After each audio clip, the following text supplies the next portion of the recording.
So for my experiential learning activity, I went to the La Mexicana supermarket off of Ashley Phosphate. It's only like 5 or 6 minutes from campus, so super close. If I'm being honest, at first I was a little nervous to go inside.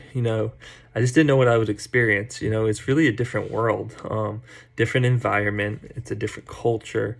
And it's a place where English is not the primary language. And I couldn't help but think this is what it must be like for an immigrant who comes to America for the first time, or Latinos who are far away from home. That really must be what it feels like when they go into like a Walmart or a Food Line for a first time. So it really gave me a new perspective on that way of life. Once I went inside, it was very interesting. So it was a small area, but they kept it very neat and tidy and orderly so they could fit a bunch of stuff in there. Really, they sold everything that you would expect. Everything from fresh produce to everyday essentials. And then, of course, they had your needed candies, snacks, and drinks. Then they even had a place in the back where they sold hot foods for like lunch and dinner. To my surprise, it had a very homespun feeling. And what I mean by that is that they had a lot of items for sale that were just in like quart or like gallon-sized lunch bags. And it was like the business had taken stuff they had ordered in bulk and broken it down into more personal size quantities, and we're just selling that.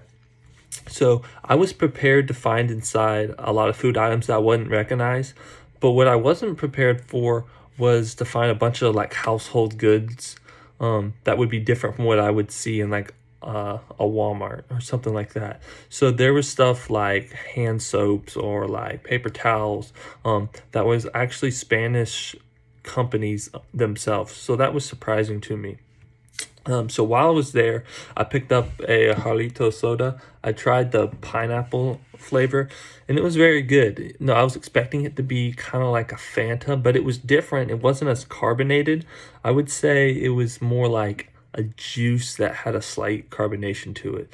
So that was a good thing to try. So I would like to try some different flavors and just see how that one compares to it.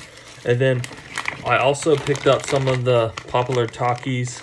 And those are just so good. They have just enough spice to keep you coming back for more. And so really, I could eat myself sick on those. Those are so good. All in all, it was a really good experience. People were friendly inside, and, they had a whole lot of interesting cultural foods and items in there. And it really gave me a renewed and respect and sympathy for those who don't call America their first home.